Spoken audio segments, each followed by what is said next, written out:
Welcome to this special program from TLV1 here in our studios in Buenos Aires, Argentina.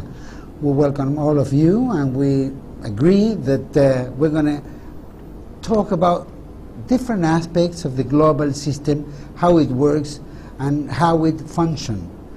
In this special program, my co-host here is Adrián Salbuchi, which is an international analyst.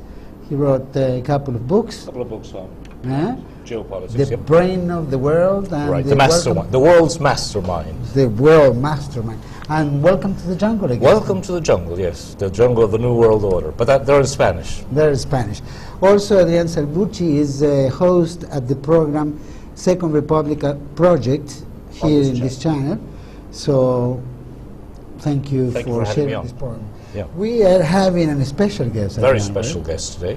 He's arriving in Buenos Aires. He's from the United States. Exactly. And we're going to be welcome Dr. David Duke. It's great to be here. And your television work is pretty well known too outside of Argentina. And of course, Mr. Salbuchi has gone on my program a lot overseas, many times. And you have a national treasure in Mr. Salbuchi, which you all should really appreciate even more, because the guy is truly a spokesman, not just for the people of Argentina, but for all the freedom-loving people of the world, the people who love true human rights and true freedom. Thank you. No doubt. And thank you, David, for being here in our country, in our program especially.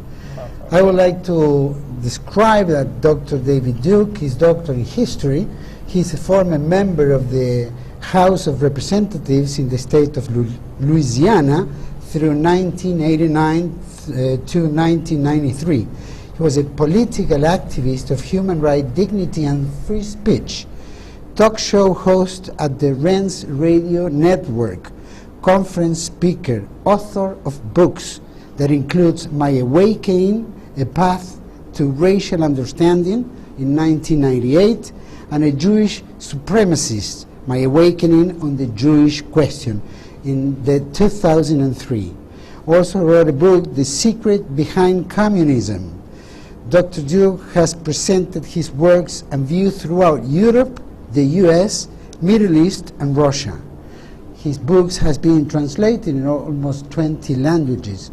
He was also a guest in different networks at the United States, like the BBC, CBS, NBC, CNN, talking about all these geopolitical subjects. He participated in an international conference to review the global vision of the Holocaust in December 2006 in Tehran, Iran, opened by the President Mohammad Ahmadinejad. David, very impressive. Well,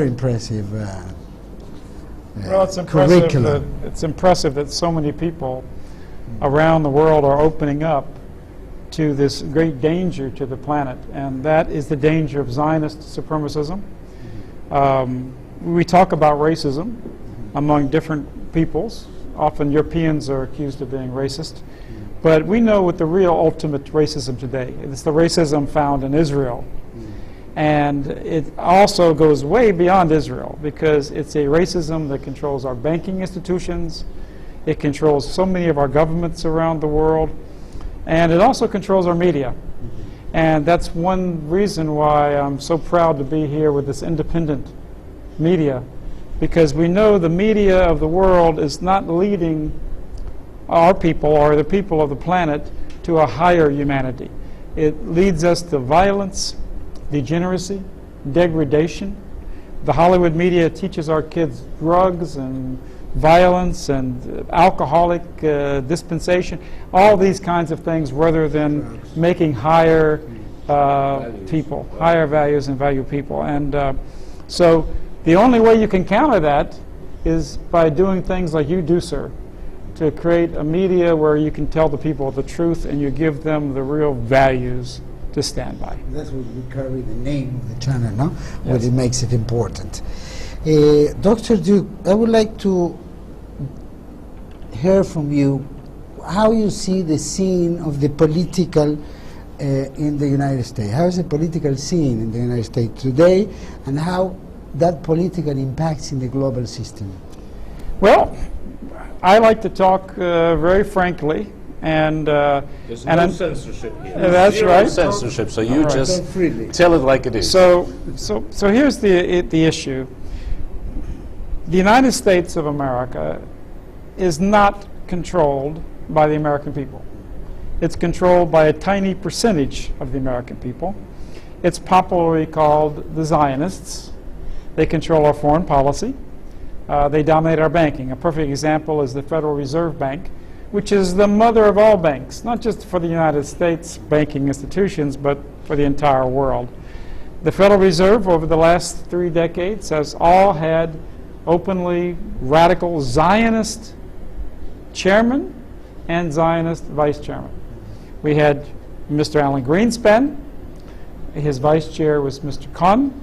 We had Mr. Ben Shalom Bernanke. That's his real name. Exactly. It sounds kind of like a parody, Shalom, but that's his real name. And his vice chair was Janet Yellen, and now you have Janet Yellen. And her vice chair, by the way, is Stanley Fischer, who was head of the Israeli National Bank. And the International Monetary Fund, exactly. Exactly. Yeah. And so it's really odd to think about a tiny minority of Jews having so much power in, for instance, banking. Now, the media tells us that we need diversity, right? And we need, but this is not diversity when a very tiny group. And this doesn't mean that all Jews are racist or all Jews are bad people. There are certainly many good Jews. I know Jews like Gilad Atzmon, for instance, who's anti-Zionist. And there are certainly decent Jews who act decently toward themselves, their community, and their nation. But the organized groups, there's no people on earth that have more groups that work more for what they see as their particular interest in the world. But they condemn everybody else If they do the same. they work for their interests. And the truth is that, and this is what I say in my radio program every day, that every people on this earth must have the right to be free and to be independent. I think a lot of people look to America as an example when we declared our independence from the British Empire.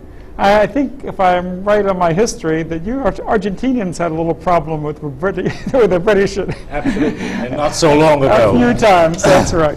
But that principle, the idea that every nation, every people should control their own destiny, their own future, should have a nation in their own values, traditions, and rule themselves, not be ruled by some far-off entity or some other alien entity. That, to me, is the very core of human rights. And so I believe what these Zionists are doing, again, and it's not just Israel. See, we look at Zionism like an issue with the Palestinians. Of course, the Palestinians, we've had 600,000 Palestinians who were ethnically cleansed, driven from their land through terrorism. Their land was stolen.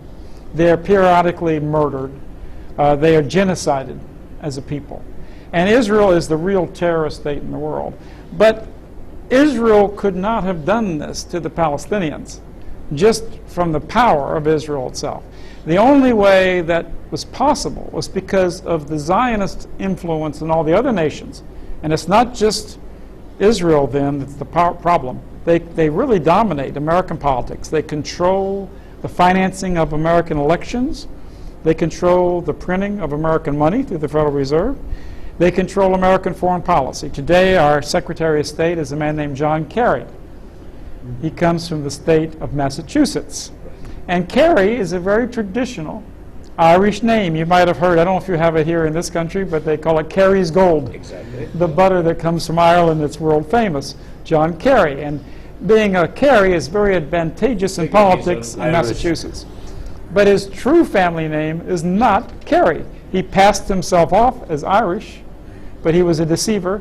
His real family name is Cohen. Hungarian Jews, nothing to do, not a drop of Irish blood.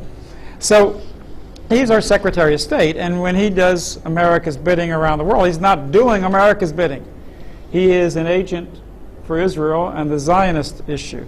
Now we can go further and further and further. This is a traditional issue. It's really amazing to see how many foreign ministers around the world are not of the people of that country, not the overwhelming majority, but are another minority. And I know that you have a situation in Argentina where you have an interesting foreign minister that has a certain descent, and a lot of people like him in some ways, or have good feeling about him. But I really question when push comes to shove, where they're going to come down, because yeah. You know, Dr. Duke, what they do very often is they divide themselves and fight amongst themselves. That is happening in Argentina now, but it's to a degree. In a way, one often wonders, are they really fighting amongst themselves, or is it a strategy to advance in their objectives? I was going to ask you a question which you already answered, which was, why does the United States become so dangerously involved in the internal affairs of other countries in the Middle East, for example? How do they achieve this? I mean, it's not only on an individual by individual basis. You have a Jewish foreign secretary. Same with Madeleine Albright. She was Bill Clinton's foreign secretary, and one day she found out that she was Jewish. Supposedly. She didn't realize that until she was Secretary of State. She had no knowledge about that. No, not whatsoever. Now, what are the organizations, which are the key organizations, do you feel, that are used so that they can really put that clout to work in the banking system, in the media, in government, etc., in foreign policy especially? Well, for me, they do have many organizations, and I would imagine, I bet you here in Argentina, a relatively small country compared to many in terms of population, I would guesstimate, if that's the right word for it, that there are probably hundreds of different organizations that actively work for some aspect of Jewish interests. About 160 here. Well, there you go. 160. There's no group on earth that does that, but it's not even so much the organizations are simply part of the issue. It is the psychology. The Jewish religion is a very strong religion it's more a religion not of worship of God as it is basically this chosenness of the Jewish people. Now that doesn't mean every Jew that goes to synagogue is hateful toward other people. But what it is that they are taught from the time they're small about how they've been persecuted by every nation of the earth. They are taught that they are special people, that they're above people. The Old Testament basically says that. We Christians have a different view of it because when Christ came, we believe that Christ came for all mankind, and that the way to salvation, or the chosen of the world today, are those that accept Jesus, that accept the Word of God. But they don't see it that way. They see it, in fact, the interesting thing is in America, for instance, you have synagogues all over America, and a Jewish author recently wrote a long book and had big articles about it, that 50% of the members of synagogues in America were openly atheists. And many of these were actually leaders of the synagogue. They were leading the prayers in the synagogue. They were leading the songs. I mean, you couldn't, obviously most of Argentina is Catholic. By the way, this is another sense of connection I feel to this country. My district that I was elected in Louisiana, in Metairie, Louisiana, was 80% Catholic. So we have a lot of Catholic. A common worldview. We have a Catholic tradition where I was raised in that tradition. And you can't even imagine an open atheist leading Catholic, or even in a lay position, a Catholic church or teaching. So what is the ultimate issue of Judaism? It's really about the Jewish people and the power of Jewish people. Most Jews literally don't believe in an afterlife. So if you don't believe in an afterlife, then the natural way to go about it then is accumulating what you can in this life and passing it to your children, right? So this is the problem, and I do think that the Jewish leaders are not truly helping the Jewish people. I think this is why you've had the reactions against Jews in the past. I think that they've been damaging to the Jewish people are led and controlled by these elite, the same way that these elite now are powerful enough to control French policy, British policy, American policy, Canadian policy. I just got a letter from a friend in Australia. That's a long way from here. And they have a lot of clout there too. Yes, in fact, he wrote me a story, and I had a big story about, later in the interview, if you'd like, we can go into some of the media power they have. Yes. But I pointed out that of the 5 major conglomerates of the world, 4 of them are directly owned by Jews. And again, the tendency is for them to be very dedicated to Israel and Jewish cause. In fact, the Jewish Chronicle says that all 5 of the largest conglomerates on the planet are all Zionist, pro-Zionist and controlled. 4 of them are owned outright. And in the 5th, which is the Murdoch Empire, they literally have key positions of influence and power. Every major studio of Hollywood is controlled by Jews. But even the non-private owned or non-stockholder owned studios like the BBC. Now the BBC, of course, is the British Broadcast Corporation. Every Britisher pays a tax to support the BBC. The head of the BBC television, which is a television network by cable, comes to Argentina, comes all over the world, is a guy named Danny Cohen. Exactly. And he is absolutely Openly 100% Zionist. 100% Zionist. It seemed like you'd have a person, if for the British Broadcast Corporation, you'd think like you'd have a person dedicated to the British people, yeah, right? or objective. Or to the world. Exactly. So that's how it works. It's a tribal. The best way to put it, it's a tribalism. Dr. Duke, let me ask you a question, but before that, I want to share with you and our viewers a personal story, so to speak. Last year, well, I get into trouble with the local Zionist lobbies called Daya and AMIA. AMIA is well known because they exist in every country of the world. Exactly. Yeah. They are particularly powerful, and last year they said that they were going to be suing me and a whole host of things because in one video I said, let's talk about anti-Semitism, which is nothing to do with anti-Zionism. But even the Jewish behavior throughout history shows that throughout the millennia, in all geographies, people, for some reason or another, when Jewish communities get in there, they end up, for some reason, either pushing them aside or controlling them or even expelling them. It's happened throughout centuries. It's happened in different parts of the world. And I said something like the following.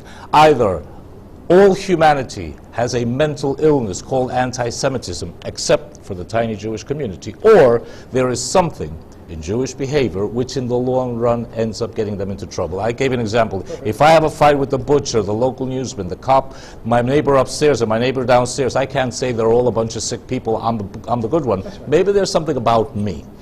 And when I explained that, obviously they went ballistic, so to speak. I can imagine. Now the question which I'd like to pose to you is because you coined a phrase which we are using here, which is a very good phrase, Jewish supremacism. Because we always talk about anti-Semitism, okay, and they will undo the phrase, they will use it very arbitrarily, but we never speak about the real root, which is what you describe as Jewish supremacism. Share with us your thought on what is Jewish supremacism from your viewpoint. Let's give a little historical background of what you said about Zionism and maybe what's the cause for this. Not only does this suggest that there's something wrong with the other 99.9% of humanity, they literally say this. I mean, their own scholars, and that's what my books do, and that's why they hate me and they hate my books so badly, because I quote their scholars, their leaders, their authorities. And I don't quote obscure people. I quote the leading spokesman for the Jewish people. You can verify just by going to the book or the newspaper or whatever. I have over 1,000 footnotes in my Awakening and all the citations where people can go and find them for themselves. In fact, I say to people, if you find something wrong here, tell me. I say more than that. If I'm lying to you about any of this, I'll quit. I'll go to work for the Jews tomorrow if what I'm saying is, if you can prove what I'm telling you are lies. I tell the truth. And so they themselves say that anti-Semitism, there's no logic to anti-Semitism, that people are just anti-Semitic because of the way they're born.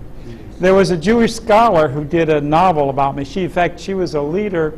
She was a famous Jew by the name of Irma Kurtz. And I know you have I think you probably have Cosmopolitan magazine in this country like around the world. Yes. She was chief editor of Cosmopolitan. She came to Louisiana to interview me for a Times article in Britain. And she came to me and she wrote a novel. And in the novel, and by the way, in the Times article, there was no hateful speech by me. because there wasn't. There was no recording of any speech like that. There was no speech. There was no hate against Jews. There was nothing. But in her novel, she made up me giving a hateful speech. In a novel, you see, which it wasn't even my name. She just could write anything she wanted. And she said that she came to the speech and she heard this person, and she's out in the rural Louisiana. She said it Mississippi, but it was like Louisiana. And I was, a person of my character was giving the speech. And she says, so here's this white-fanged, monster, white monster. And she says that all these people in the audience, she said they never knew a Jew. They didn't even know any Jews, but she said anti-Semitism brooded inside them anyway, carried on the tip of the Gentile sperm, and born in their offspring, like fear and resignation have been born into mine. She literally, talk about a blood libel, and that's basically what they do, is they say that Gentiles, in fact all people of the world, they give these surveys all the time about how 1/4 of all humanity hates Jews, and for no reason. They literally are giving a blood libel for humanity. They're saying that we're just a bunch of evil people who have this genetic flaw that makes people hate Jews, even though Jews are so wonderful. The reason why people have an opposition to Jewish power is not because they're Jews. It's because, and that's what they try to say, it's because of what many of them do, their leaders do. My latest book is The Secret Behind Communism. You can get that through my website, davidduke.com. We mail it around the world, by the way. And in this, I spent a lot of time in the archives and studying in Russia and doing research on the Russian Revolution. The Russian Revolution is not the Russian Revolution. It wasn't about Russians. It wasn't done by Russians. It was financed, it was entirely led by Jews in the beginning. Even Lenin was part Jewish. Trotsky was the first head of the Red Army, who was Bronstein. Zinoviev, Kamenev. From Brooklyn. Yeah, that's right. And the chief financier of the Russian Revolution was Jacob Schiff of New York, international banker. Now again, that shows you the tribal aspect of this. Now, the theory is, a communist is certainly the opposite, quote, the opposite of a capitalist.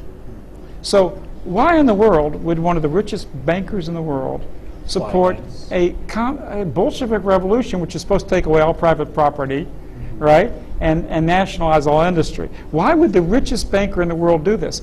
And the answer to that question, of course, is that he was a Jewish patriot who was also a Zionist, by the way, and he hated Russia because they saw the Russian Tsar as an anti-Semite.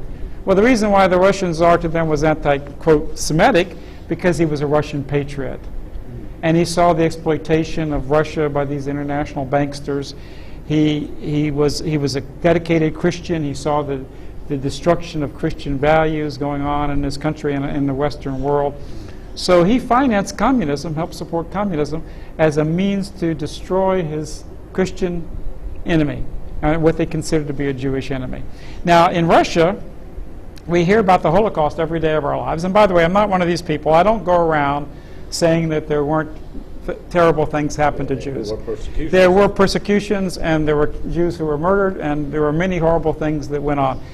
But you must also understand the greatest Holocaust in the history of the planet Earth was not the German Holocaust, it was the Bolshevik Holocaust. And every major historian who knows anything about history knows that 20 to 30 to 40 million people perished in Russia, and then in the rest of communism around the world, many more millions more, Pol Pot in Cambodia, 20, 30, 40 million in China, all around the world. And even in China, the people who spread communism there were actually Jews, believe it or not. That's a fact. And I have all these documents in my book, The Secret Behind Communism.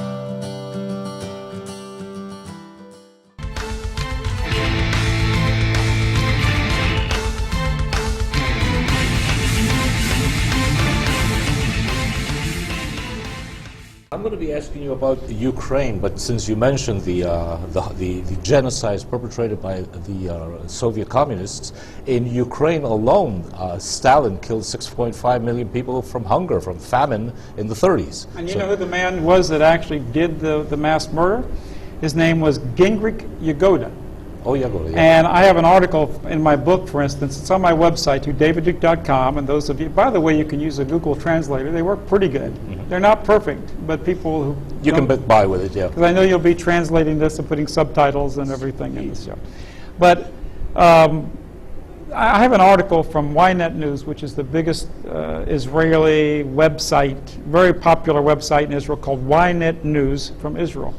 They have a big article by a Jewish historian, Stephen Plocher, and the headline of the article is called Stalin's Executioners.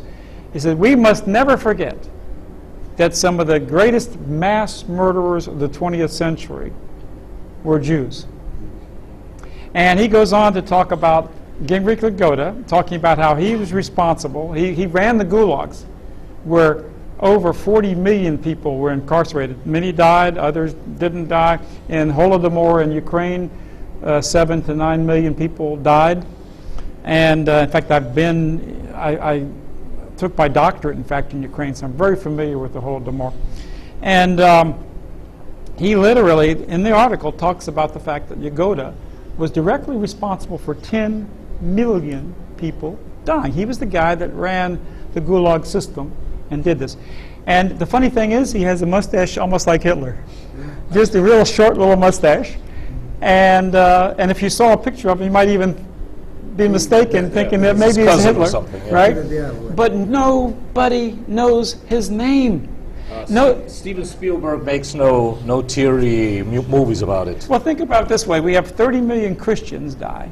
We have Jewish Hollywood, and I've talked about earlier that how every major studio is controlled by Jews in Hollywood. They even took over Walt Disney. That was the last pro-Christian studio. They called him, by the way, an anti-Semite, and they infiltrated with Eisner and Iger. And every studio, and yet, if you ask someone, have you ever seen a single movie? You've got Schindler's List, you've got the Holocaust movie, documentaries and documentaries, Sophie's Choice, all these movies. One after the other. Here's the biggest, most horrific mass murder of humanity in the history of humankind. More people were killed in the Soviet mass murder than all the mass murders of all the wars and all the tyrants of history combined. Now let me just take... And yet no movies. Yeah. Not a single... That's the point. I ask people, I ask you at home, just name me one movie that shows the biggest mass murder, the murder machine of the Soviets. Just, I ask you, listening at home, just tell me the name of the movie. Tell me, and I challenge you. There are no.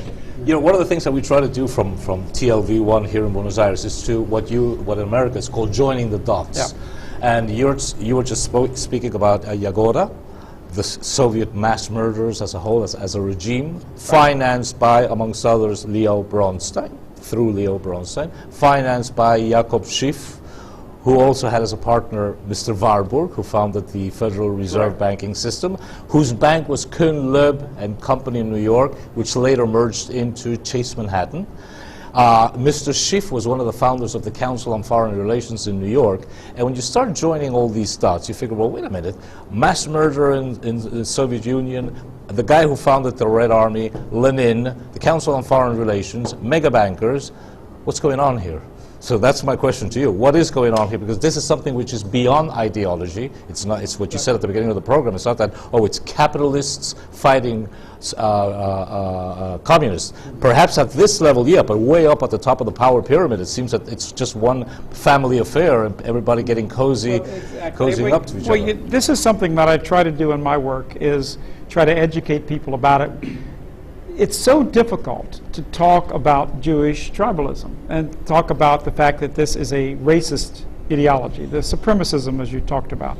And to do so can often cost you a lot in your life. It's difficult. So a lot of people, they take what they consider to be an easier path. So they talk about, quote, the conspiracy. What is the Spanish word you use for that? Exactly. The conspiracy. They talk about the insiders. They talk about the other Illuminati and the Illuminati. reptilians. Illuminati was a little group of strange people 300-400 years ago. You know, but here's the issue. If you look at these organizations and you look at the power, this so-called conspiracy could not function except that it had a common denominator. It has an ethnic root. And I'll give you an example. I've heard Alex Jones is a person in America who talks about the conspiracy a lot. And he says it's a bunch of Nazis in Germany behind some conspiracy. And it's so ridiculous. And they said, yeah, that's why they're opening up the floodgates of immigration, where the Germans are going to be not even around any longer, right? That's why they support their worst enemy, the Israeli, right? They give them submarines that can carry nuclear weapons around the world. Why would Israel need submarines carrying nuclear weapons to the shores of America, or for that matter, Argentina, if they wanted to? So that's, you have to look at master and slave, so to speak. There are a lot of rich Gentiles and a lot of Gentiles that go along with them. And the way I like to use the comparison, maybe this is too difficult or too hard a comparison, I compare it like Dracula, you know, like these bloodsuckers of Goldman Sachs and the international banks and who push in these wars and all the rest of it. And they bite. You know, the Dracula bites you, and then you become a proselyte and you do their service. But none of the proselytes have any illusion about who's really in charge. And the truth is that, and this is no doubt about this in my mind, there are a lot of major corporations, like, for instance, Microsoft, and there's Apple Corporation is the biggest corporation in the world. But if tomorrow Mr. Cook of Apple came out and said, we despise this 25,000 Palestinians who've been murdered or maimed by the Israelis in Gaza. They're still stealing the Palestinian land. They're not letting the Palestinians go back to the place they were born. They're murdering people all over the world. They're fostering these wars. They were behind the Iraq War, behind the Afghanistan War. We are now going to join the international boycott, the disinvestment of Israel. I promise you, they would be destroyed as a company, because what they would do in America, the judiciary in America is controlled by these Jewish Zionists, right? So they'd be making rulings, antitrust rulings, and saying this company's too big. Yeah, it's going to say this going to have to be split up. They would be filing suits against them, and then their agents in the courts would be doing it. They would be in France. They have massive power in France and in Great Britain of authorities. They've got some power here too in Argentina, and they would start they'd find another excuse. Oh, Apple's too big and we want other competition from other companies, and then they would start putting tariffs, or they would start blocking them, or they would do patent suits against them. That's the reality. That's the reality. So do you believe, excuse me, but do you believe that this supremacy makes them more intelligent than the rest? Or do they have any kind of moral? This is such an important question. And this is what they want you to believe. The story that they give everyone is that, well, if we have all this power in Hollywood, it's because we're just smarter, and maybe we work harder. But they are. And they do have you can't deny the fact they have strong education in their community, and they do work hard for what they want, for their goals. And they're not a stupid people. They're smart. But if you really look at the relationship between their power and their intelligence, it has nothing to do with their intelligence. I'll explain to you why. Let's just say that Jews on average were 50% smarter than us, which there's no evidence that there's anything near that. But let's just say Theoretical that. purpose. Okay. In America, they are 2% of the population. So maybe we could suggest that instead of 2%, right, of the Hollywood, maybe they'd be 4%. Instead of 2% of the media, maybe they're double.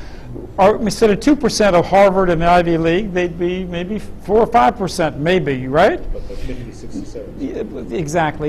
In America, it's a perfect example. And by the way, this is something important I need to say to my Argentinian friends and the people of Argentina. I really want to defend the American people. And I know that when you see the policies of America, a lot of you, and they're very bad policies.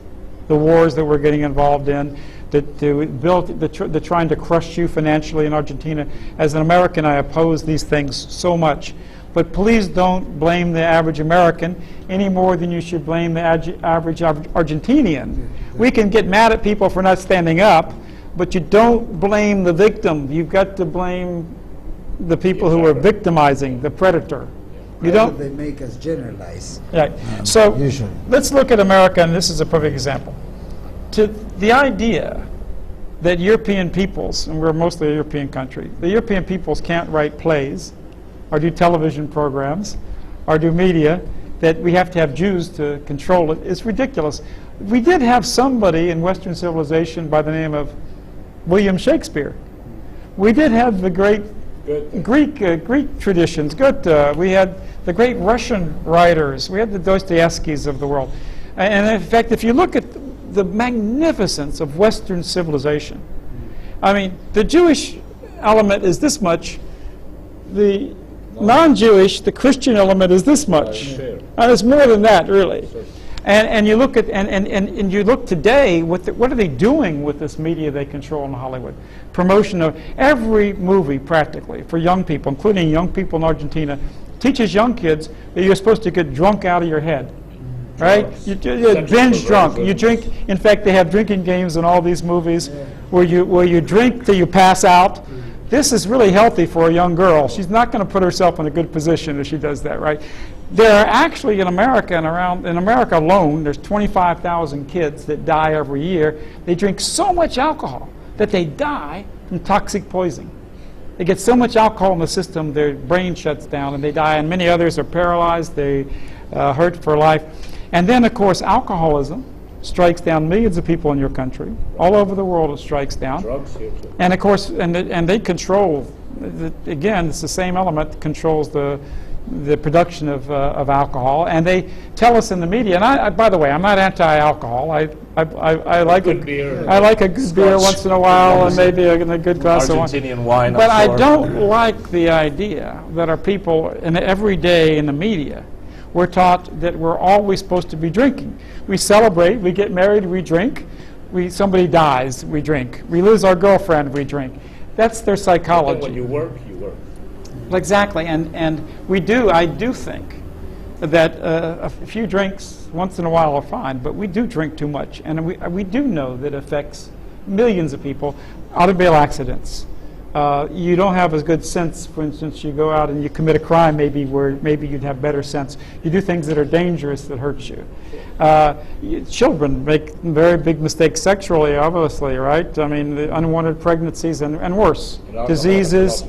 I mean, is there any parent who's watching this program who would like the thought of her beautiful young girl, right, getting so drunk she's unconscious, basically, among a bunch of young men who are very aggressive, right, and who have a very strong sexual desire? I mean, is there anyone that knows? But this is the effect of all Nobody this. in his right mind with this. You know, yeah. One of the things that, well, you probably know this because it's rather typical of a stereotype of Latin America, Yankee go home.